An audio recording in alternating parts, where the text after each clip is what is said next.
Here is luminosity of this image, and here's the brightness of the image. Luminosity, brightness.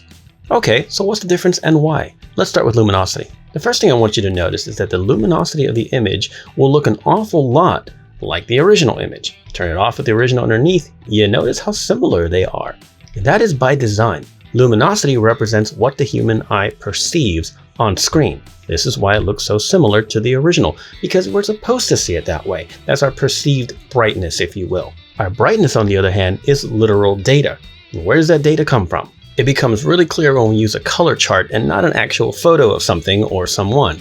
In this case, just a full, bright spectrum, 100% saturation. When you open your color picker on something like this and start checking out all the different settings, you'll notice that saturation and brightness stay basically at 100. They're pegged 100% because that's what this is. So unsurprisingly, when you extract the brightness data, you get pure white. But remember, luminosity is our perception of brightness. So when we get the luminosity data from our spectrum, we get a strange banding. What you're looking at is the general idea of how bright each color is compared to one another, at least in how we perceive it. Usually, blue is seen as darker than yellow and cyan, and the luminosity reflects that. Okay, red is somewhere in the middle. Most people would agree that the blue appears darker than the yellow and the cyan, and luminosity reflects that.